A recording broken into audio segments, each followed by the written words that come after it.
Today is also a federal holiday in honor of Dr. Martin Luther King Jr. The American minister and civil rights leader passed away in 1968, but his life and legacy still lives on. And while his work made waves globally, his work here in the Queen City is lesser known but not to be overlooked. Let's start from the beginning. There's no clear record of when King may have first set foot in Charlotte.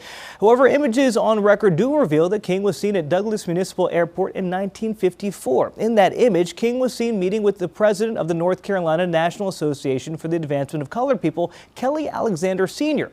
Alexander was then a prominent figure in Charlotte. His father owned and operated the only black funeral home in the city.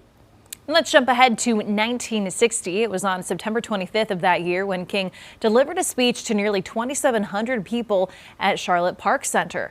That park was renamed in 1987 to what's now known as the Grady Cole Center on the campus of Central Piedmont Community College here in Charlotte.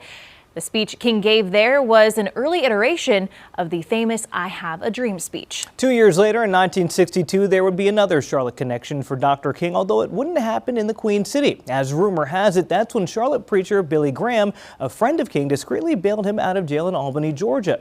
King got out of jail in Albany only to find himself back in jail in Birmingham, where his famed letter from a Birmingham jail was written. Then, a month later, he'd be back in the Queen City to speak at a convocation for Charlotte's black high schools. Not too long after that, he'd give a speech in Rocky Mount, North Carolina in November of 1962. And if the following speech sounds familiar, well, it should. I have a dream that one day, right here in Rocky Mount, North Carolina, the sons of former slaves and the sons of former slave owners will meet at the table of brotherhood, knowing that out of one blood God made all men to dwell upon the face of the earth.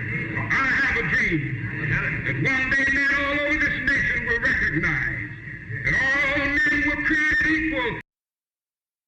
The very next year, Dr. King would give his famous "I Have a Dream" speech in Washington, D.C. in 1963. Roughly 3 years later, he'd be back in Charlotte. That's when he'd speak at Johnson C. Smith University. He addressed nearly 5,000 people on September 21st amidst questions about the effectiveness of nonviolence in the civil rights movement. That would end up being his final visit to Charlotte. But his story and connection to the Queen City doesn't end there. The day he was assassinated, he was actually supposed to be in Charlotte. King was actually scheduled to tour the Queen City in April of 1968, but the visit was postponed due to escalating tensions in Memphis, Tennessee. A telegram from Dorothy Cotton informed Charlotte organizers of the cancellation just days before King's assassination on April 4th, 1968. That telegram is now a significant artifact of Charlotte's connection to King, preserved in UNC Charlotte's archives. Dr. King's multiple visits and connections to Charlotte highlight the city's importance in the civil rights movement. And solidifies its place in King's legacy from early civil rights activism to his postponed final visit.